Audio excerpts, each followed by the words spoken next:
இரண்டாம் இடத்தின் முக்கியத்துவம்.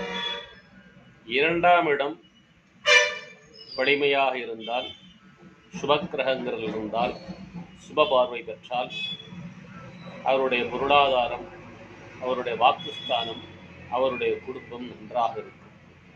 வித்யா விஜய யோகம் என்றும் உண்டு. இரண்டாம் இடத்ததிபதி குரு பார்வை பெற்றிருந்தால், லாபஸ்தானத்தில் விற்றிருந்தால், நீசமடையாமல் இருந்தால், மறைவு ஸ்தானங்களில் அமராமல் இருந்தால் வித்யா விஜய யோகம் என்று பெயர். அதாவது அவர் தனது படிப்பை கொண்டு மட்டுமே உயர்வார், படிப்பாலே வாழ்வார், படித்த அறிவாலே ஜெயிப்பார். இதற்கு வித்யா விஜய யோகம் என்று பெயர்.